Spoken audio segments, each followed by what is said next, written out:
Move forward, framework components. Again, now to manage dependency based on your project and based on your tech stack, we use different type of dependency management system. For Java, we use Maven and Gradle. Okay, right now I'm using Gradle, but Gradle is made actually on top of Maven. It uses Maven repository, but then in Gradle there is a, so in Maven if we had to do add some properties etc., we actually had to add the properties in POM file, then read it in our code and then use it in data parameter or Jenkins parameter. In Gradle it is easy. You can write code and read it inside that Gradle file, build.gradle file, and then directly use that in Jenkins parameter. So Gradle, because in Gradle, Gradle is actually built in Groovy, so it you can write scripts, but Maven, because it's involves only XML format, writing programming logic is not possible. PIP if you are on Python, NPM if you are on Node.js, NuGet if you are on C Sharp. Manage data, again you can use different kind of file for that.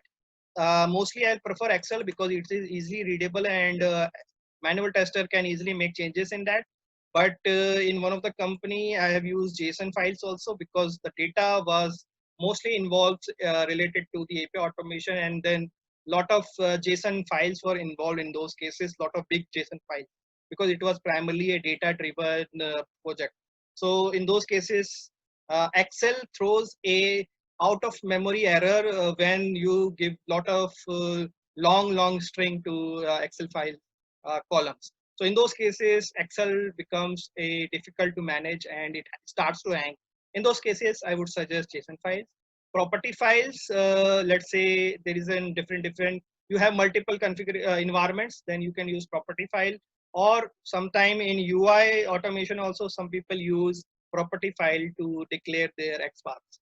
And XML is again the same, related to JSON, but if you are using a project which is primarily dominated by web services, like in case of SoapUI, we use a lot of web services automation, XML file becomes handy.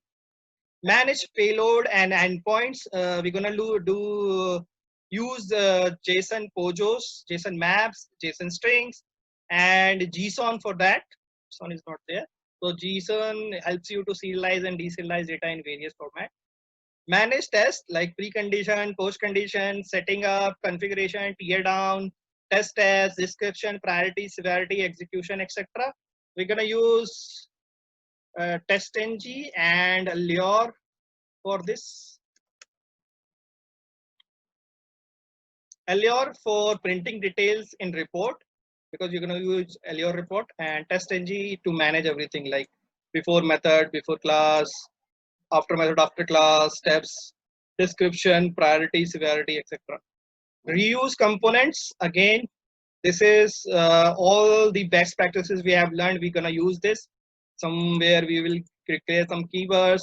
We'll use abstraction, inheritance, generics, configuration, common configuration, rather than using same configuration again. We can have a common configuration in rest assured using specs that we can use, and set up our helpers which can help us to increase reusability. Logger, we're gonna use report loggers plus textual loggers. Textual logger using Log4j, and report loggers TestNG and Allure. Reports, it should have test summary, percentage, tabs, description, failure reason, logs. Everything is possible using Allure.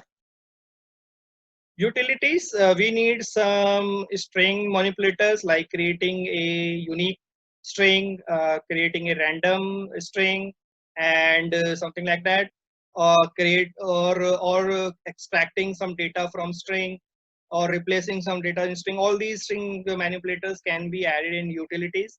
JSON manipulator also, which are common for your payload plus test scripts.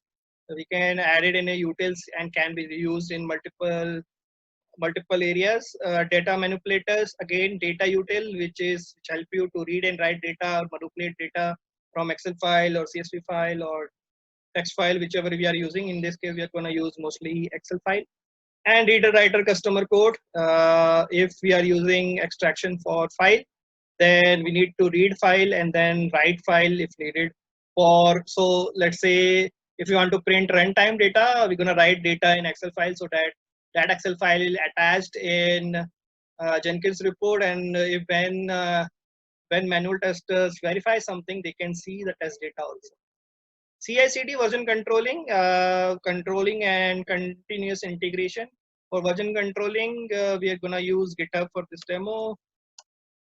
Most people use Git with the different clients, GitHub, Bitbucket, or GitLab. Continuous integration and testing, for this we're gonna use Jenkins. Other possible solution are TeamCity or Travis CI. Okay, so this is about framework components.